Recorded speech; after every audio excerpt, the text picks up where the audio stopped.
The galaxy was quiet, and had been quiet for 3,000 years under the watch of the Council of Stars.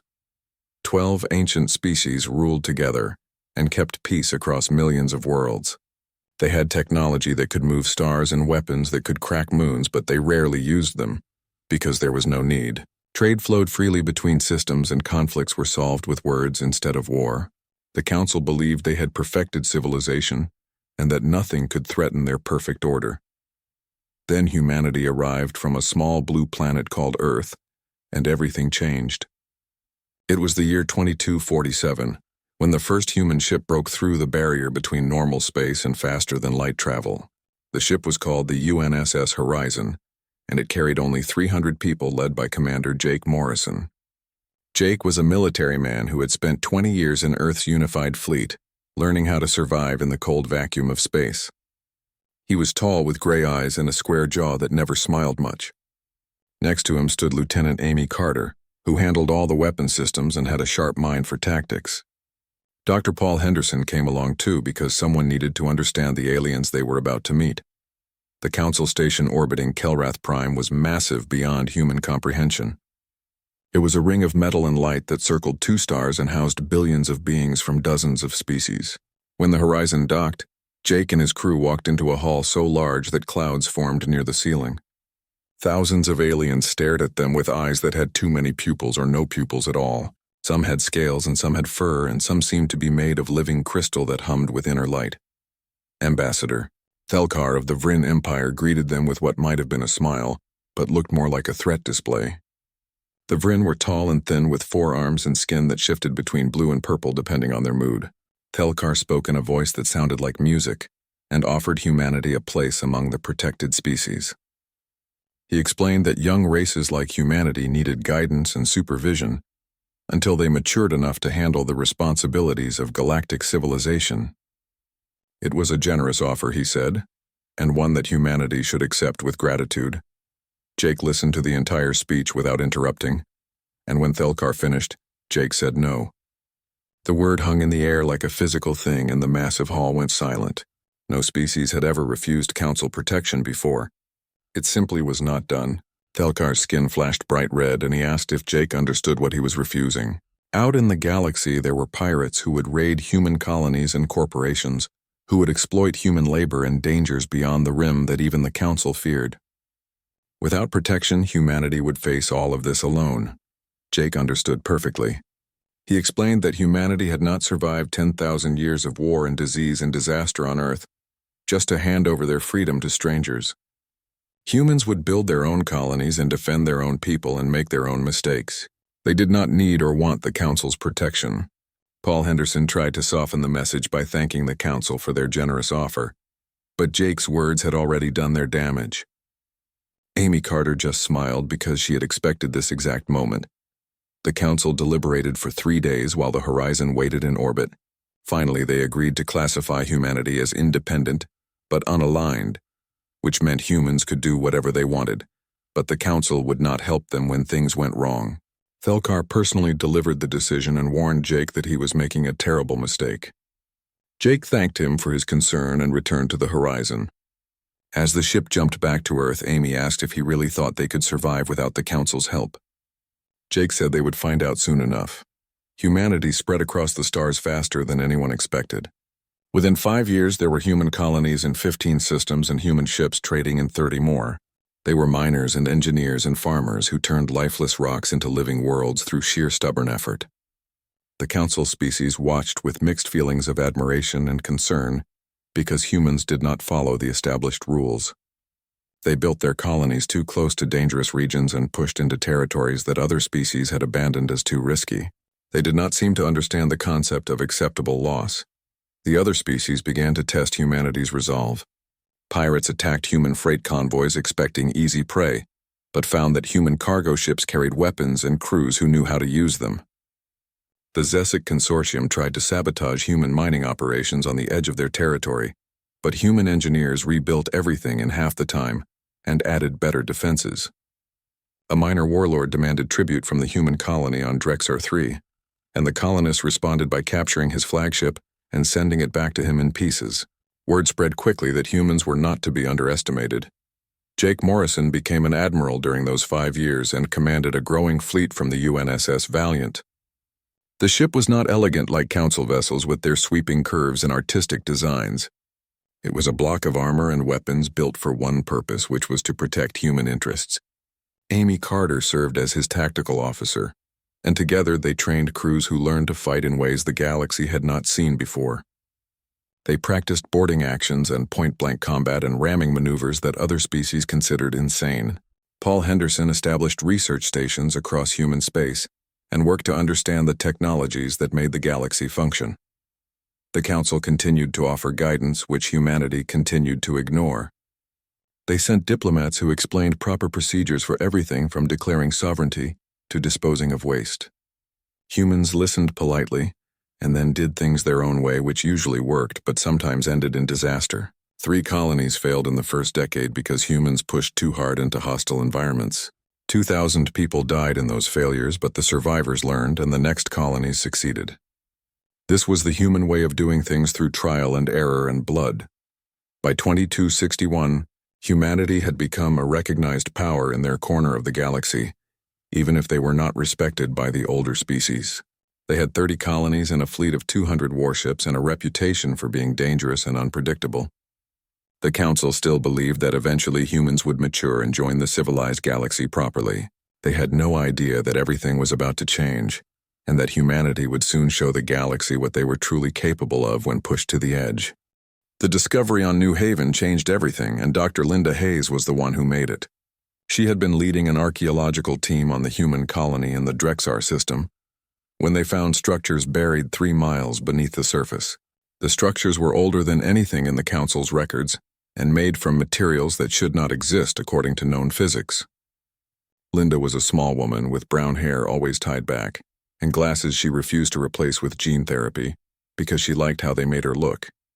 She had spent 15 years studying dead civilizations, and this was the find of a lifetime. The dig took 6 months, and what they uncovered terrified and amazed everyone who saw it. There were weapons capable of destroying planets with a single shot, and ships that could move between stars without using faster-than-light drives. There were data crystals containing records of a war that consumed the entire galaxy 4 million years ago. Linda spent weeks translating the records and learned that the ancients had not been one species, but hundreds working together against something they called the Devourers. The war lasted 10,000 years and ended when the ancients used a weapon so powerful it reshaped reality itself. After that, the records simply stopped. Admiral Jake Morrison arrived at New Haven within days of receiving Linda's report. He walked through the underground chambers with Amy Carter and Paul Henderson and understood immediately that this discovery would cause problems. The technology was beyond anything humanity or the Council possessed, and whoever controlled it would have enormous power. Jake ordered the site sealed and placed under military guard while Linda continued her research. He also sent a message to Earth requesting guidance on how to proceed. The Council learned about the discovery within a week, despite human attempts at secrecy. Ambassador Thelkar sent an urgent message demanding that humanity turn over all artifacts immediately. He explained that such dangerous technology could not be trusted to a young species, and that the Council had protocols for handling ancient weapons. Jake read the message 3 times and then deleted it without responding. He had no intention of handing over something humans had found on human soil. The Council sent more messages, each one more demanding than the last. They offered to buy the artifacts and then threatened sanctions if humanity did not comply. Jake responded by reinforcing New Haven with every available warship and making it clear that any attempt to take the artifacts by force would be considered an act of war. The galaxy held its breath, waiting to see if the Council would back down, or if humanity's independence would finally be tested in battle. Neither side blinked, and tensions rose higher each day. The Vryn Empire mobilized their fleets near human space, and human colonies went on alert. Trade between human and Council worlds slowed to a trickle, as merchants feared being caught in a conflict. Diplomats worked frantically to find a compromise, but Jake refused to negotiate, and the Council refused to accept human ownership of the artifacts. It seemed inevitable that war would come not from outside the galaxy, but from within. Then the Krell arrived, and everything else became meaningless. They came from beyond the galactic rim where the stars grew thin and darkness ruled. The Krell Dominion had existed for millennia as a savage empire built on conquest and genetic engineering. Their ships were alive, grown from engineered flesh and bone that could repair itself and adapt to damage. Their soldiers were monsters designed for killing with too many limbs and acid for blood. For centuries, the Krell had tested the Council's borders looking for weakness but had never committed to a full invasion. The ancient artifacts changed that calculation. The Krell could sense the technology, somehow could feel its power calling across the void. They wanted it, and they would take it regardless of who stood in their way. The invasion began with a strike force of 500 bioships hitting the outer Council colonies with devastating speed. The defenders were overwhelmed in hours, and entire worlds went silent.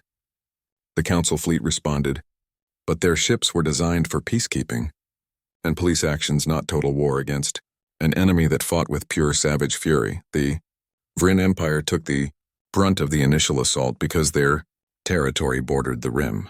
Admiral Thelkar led the defense, personally commanding a fleet of 2,000 warships against the Krell tide.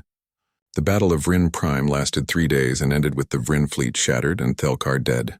His last transmission was a warning to the Council that they had underestimated the enemy and that the Krell could not be stopped with conventional tactics. The galaxy needed something different, something desperate. The Krell pushed deeper into Council space, consuming world after world. Their bioships could fight for weeks without resupply by feeding on destroyed vessels and fallen soldiers. When damaged, they would retreat behind their lines and grow new weapons from the corpses of their enemies. The Council had never faced anything like this, and their carefully maintained military was not prepared.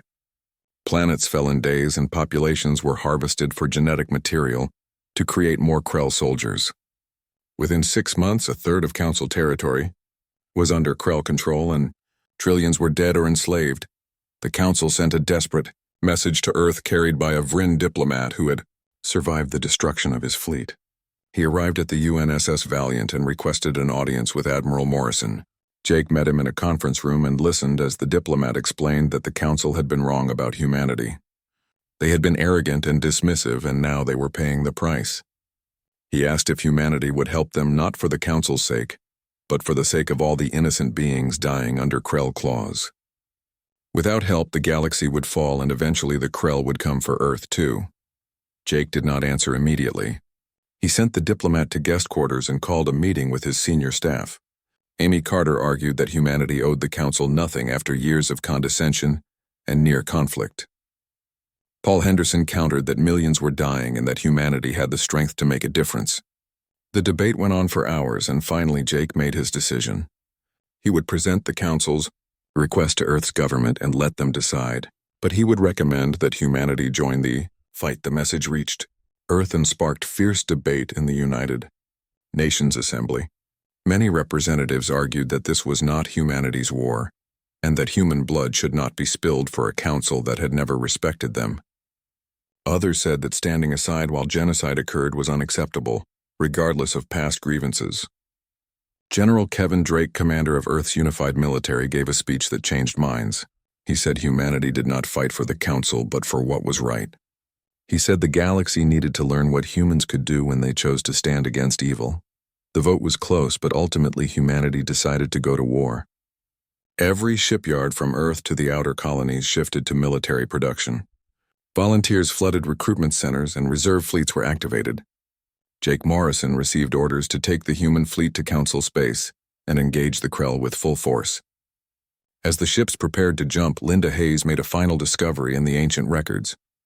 The weapon the ancients used to end their war was still functional, still waiting beneath New Haven. She did not know if humanity would need it, but she continued her research just in case. The human fleet jumped into Council space, and the galaxy saw for the first time what humanity had been building in secret. 200 warships emerged from faster-than-light travel in perfect formation, led by Admiral Jake Morrison aboard the UNSS Valiant. These were not the exploration vessels that first met the Council decades ago. These were machines built for destruction with armor thick enough to survive direct hits and weapons designed to punch through any defense. The Council representatives who met the fleet were shocked by what they saw, because human warships looked brutal and efficient with none of the artistic grace that other species favored. Captain Lisa Ford commanded the UNSS Warhammer, a heavy cruiser that would become legend in the battles to come. She was a career officer who had fought in the corporate wars around Jupiter before humanity reached the stars. Her crew was handpicked from the best Earth had to offer, and they drilled constantly in tactics that council species considered suicidal. Lisa believed that winning mattered more than survival and that sometimes the only way to win was to hit the enemy so hard they never recovered. The first engagement came at Jaros 4, where a Krell battle group had surrounded a council world and was preparing to harvest its population. The human fleet arrived without warning and struck with devastating speed. Lisa led her battle group straight into the heart of the Krell formation, ignoring the bioships that tried to flank her position. The Warhammer took heavy damage but kept pushing forward until it was within point-blank range of the Krell command ship. Then Lisa ordered her weapons officer to fire everything at once. The Krell had never faced an enemy that fought like this. Council fleets maintained careful formations and retreated when casualties reached acceptable limits. Humans did neither. When one ship was disabled, its crew would set the reactor to overload and ram the nearest enemy. When ammunition ran low, human ships would close to boarding range and send Marines across on magnetic cables. The Krell thought they understood warfare, but humans showed them something new, something that mixed fury with calculation in ways that should not work but did. Lieutenant Colonel Sam Brooks led the ground forces that landed on Krell, occupied worlds to retake them meter by meter. Sam was built like a wall with shoulders that barely fit through standard doorways and hands that could crush steel. He had grown up in the ruins of Detroit where gangs ruled, and survival meant being tougher than everyone else. The Terran shock infantry under his command were volunteers who understood that ground. Combat against the Krell meant fighting monsters in close quarters where superior technology meant nothing.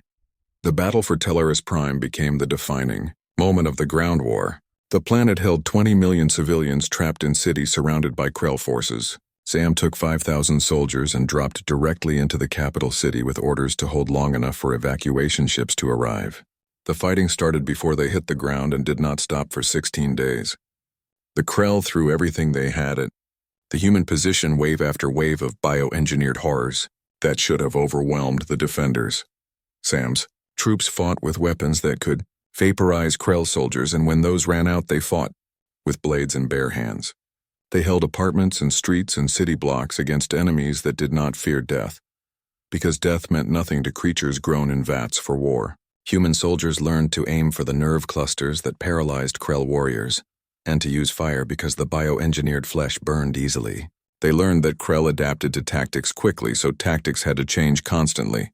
Most importantly, they learned that humans could endure more pain and keep fighting longer than any species in the galaxy because humans had evolved on a world that tried to kill them every day.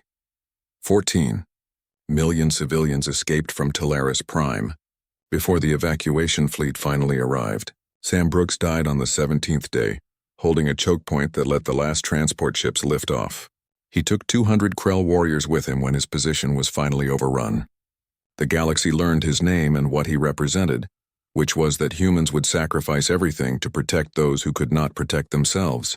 Monuments were built and songs were sung, but Sam would not have cared about any of that because he did what needed to be done. Admiral Jake Morrison coordinated the fleet actions from the Valiant and watched as his people fought and died across a dozen star systems. He had been a military man his entire life, but this war was different from anything he had experienced. The stakes were not territory or resources, but the survival of trillions of innocent beings. Every decision he made cost lives, and every victory came at a terrible price. Amy Carter worked beside him planning tactics and coordinating strikes while Paul Henderson analyzed Krell technology, trying to find weaknesses they could exploit. The war ground on for months, and humanity earned respect through blood and sacrifice. Council species that had dismissed humans as primitives now watched in awe as human fleets shattered Krell formations. The Krell began to fear humans, which was something they had never felt before. Fear made them careful and caution made them vulnerable. Admiral Morrison exploited this by launching raids deep into Krell territory, hitting supply lines and breeding facilities. Every raid weakened the Krell advance and bought time for the Council to rebuild their shattered fleets. Captain Lisa Ford became known throughout the galaxy as the human who could not be killed. Her ship, the Warhammer, was destroyed twice and rebuilt each time. She survived wounds that should have been fatal and returned to duty before doctors cleared her. Her crews followed her without question because she never asked them to do anything she would not do herself. At the Battle of Kreneth Station, she held position against 5 Krell dreadnoughts for 6 hours while civilian transports evacuated. When her ship finally broke apart, she was the last one off and had to be dragged to an escape pod by her first officer. The cost kept mounting and Earth itself became a target. The Krell sent a terror fleet 200 bioships strong with orders to break humanity's spirit by destroying their home world. Admiral Morrison took every available ship back to Earth and prepared for the battle that would decide everything. If Earth fell, humanity would lose the will to continue, and the galaxy would fall soon after. If Earth survived, then the war would go on and maybe, just maybe, humanity could find a way to win. The Battle of Earth lasted 4 days and the sky burned with the light of dying ships. Jake positioned his fleet in layers around the planet, trading space for time, while ground-based weapons hammered at Krell ships that broke through. Amy Carter coordinated the defense from a command center deep underground, while Paul Henderson worked frantically on a weapon that might turn the tide. Millions of people watched from below as their defenders fought in the void. Above, Lieutenant Amy Morrison was Jake's daughter, though few people knew it, because she had earned her position through skill, not connections. She flew a fighter off the carrier Defiant and had 30 confirmed kills against Krell biofighters. On the 3rd day of the battle, a Krell dreadnought broke through the defensive lines and targeted a hospital ship carrying 10,000 wounded. Amy's fighter was damaged and barely flying, but she pushed the engines beyond safety limits and intercepted the dreadnought. Her weapons were empty, so she did the only thing left, which was ram her fighter into the dreadnought's main weapon port at full speed.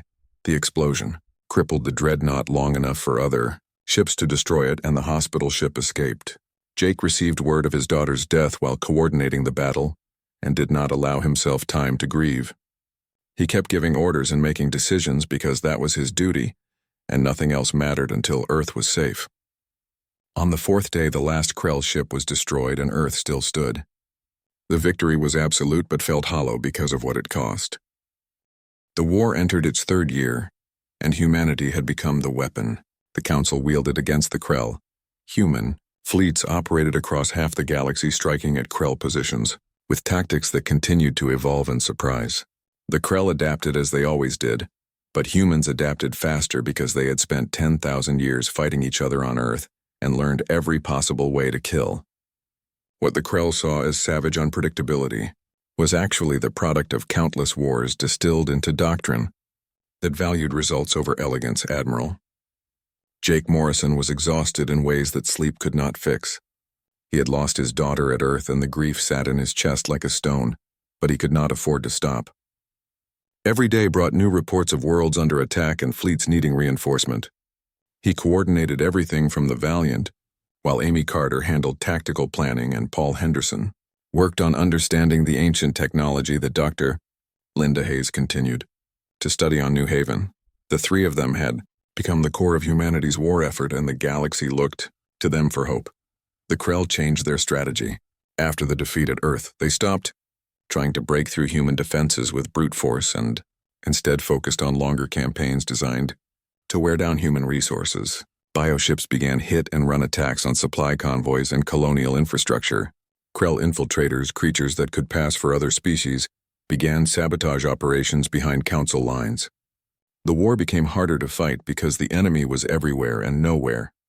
Captain Lisa Ford led the response to the new Krell tactics.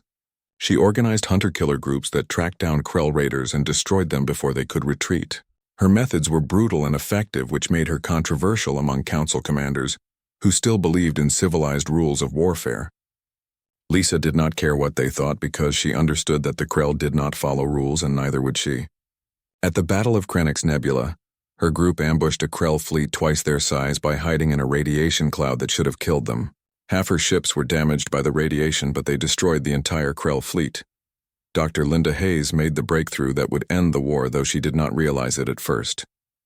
Deep in the ancient records, she found references to something called the resonance array, which the ancients had built as a fail-safe against species that used biotechnology for conquest. The array could emit a pulse tune to disrupt organic machines across the entire galaxy simultaneously. It was meant to be used only as a last resort because activating it required someone to manually operate the controls from within the array itself, which was buried on New Haven. The operator would not survive the pulse. Linda brought her findings to Admiral Morrison and explained what she had discovered.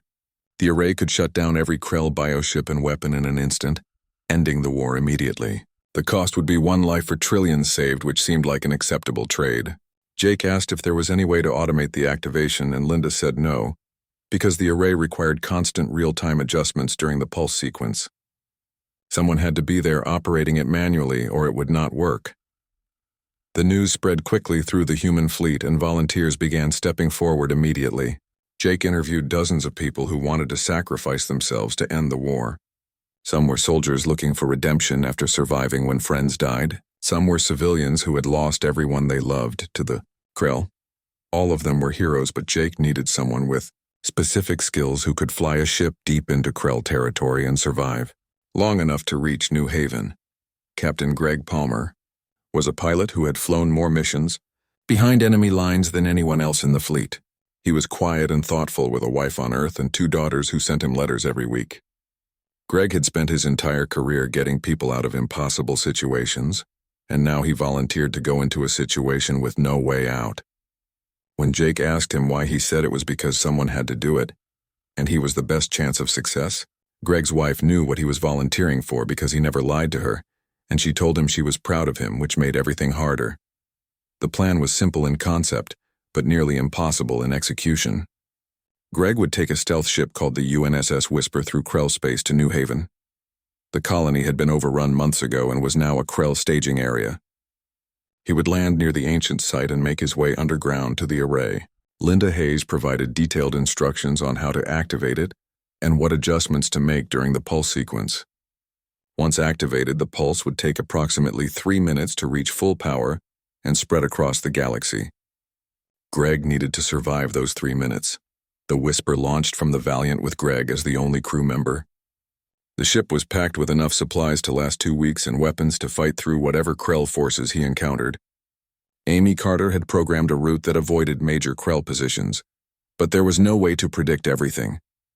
Greg recorded a message for his family telling them he loved them and that what he was doing mattered. He did not send it yet because part of him still hoped he might find a way to survive. The journey took 9 days, and Greg saw things that would haunt him if he lived long enough to be haunted. He passed worlds that had been stripped of all life and turned into breeding grounds for Krell bioships. He saw fleets so large they blocked out the stars moving toward Council space. He avoided detection through a combination of skill and luck and kept moving toward New Haven. The closer he got, the more Krell ships he encountered, but the Whisper lived up to its name and slipped past them all. New Haven was barely recognizable as the colony Greg remembered. The Krell had built massive organic structures across the surface, and the atmosphere was thick with spores from their biofactories.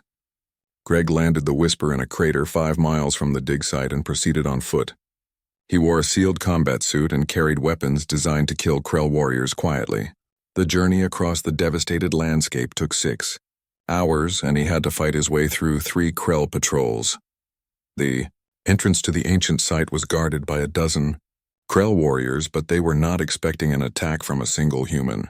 Greg used explosives to collapse the entrance after he was through, which bought him time but also meant there was no way out. He descended into the chambers where Linda Hayes had made her discoveries and found the resonance array exactly where she said it would be. The controls were alien, but Linda's instructions were clear, and Greg began the activation sequence. The array came to life with a sound that was felt more than heard.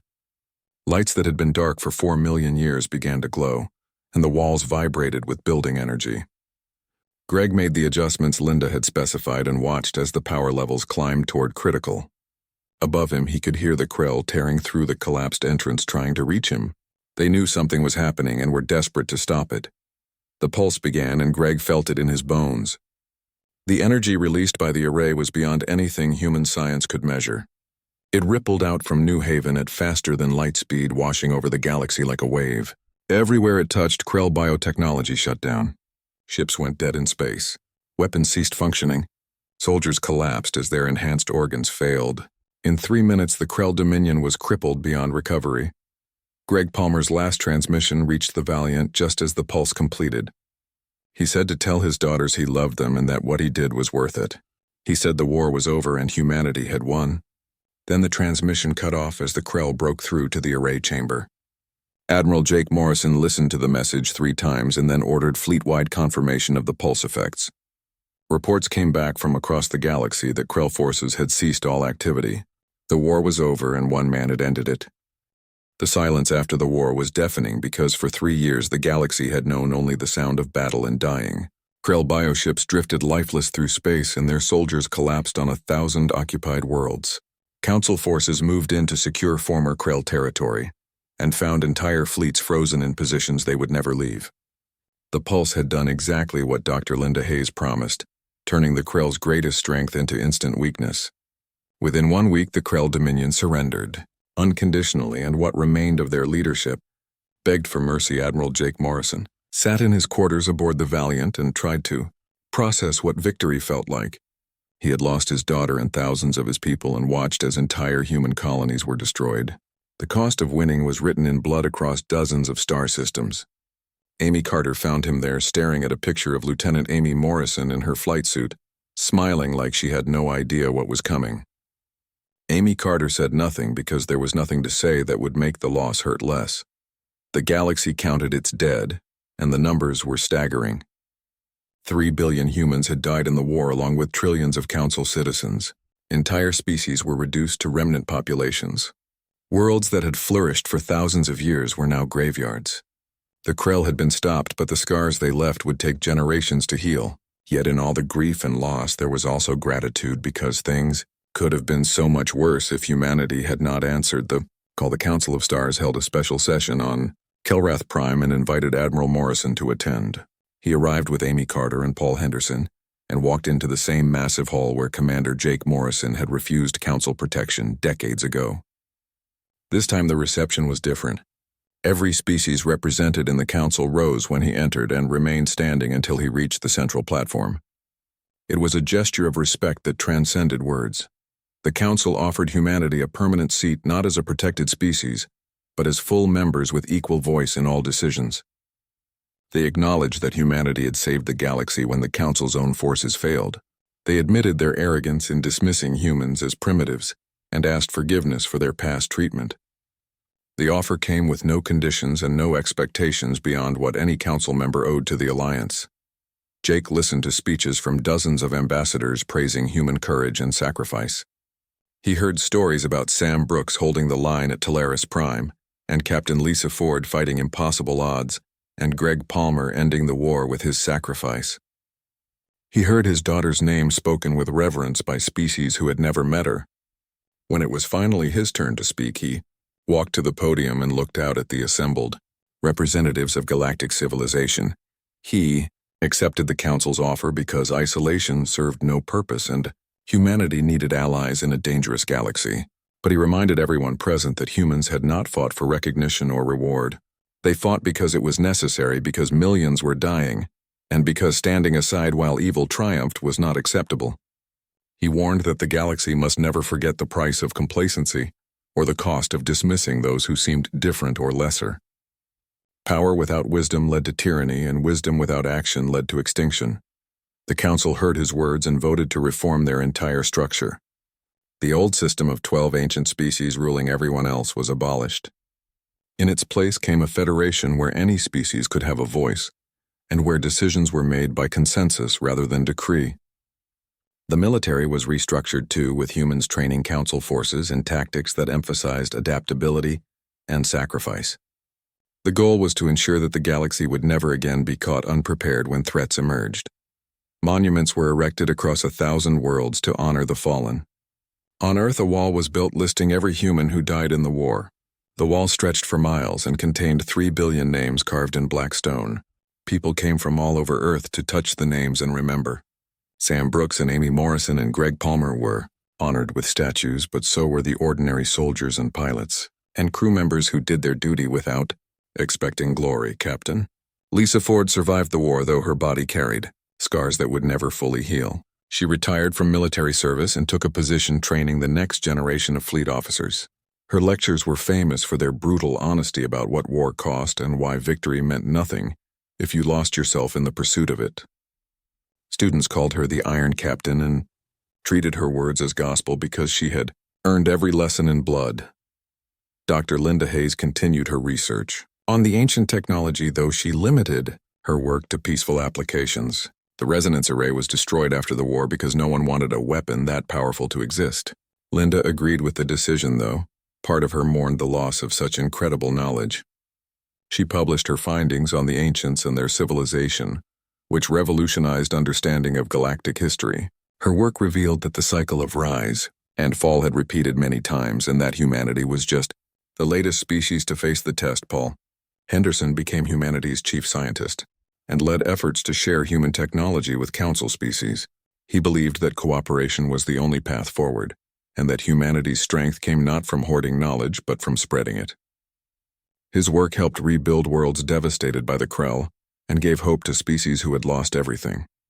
Paul never forgot that science without conscience led to horrors like the Krell, and he made sure every student he taught understood the responsibility that came with knowledge. Trade routes reopened and commerce flowed again between systems. Human merchants became common sights in council markets, and human engineers helped rebuild infrastructure destroyed by the war. The galaxy slowly returned to something resembling normal life, though everyone understood that normal had changed forever.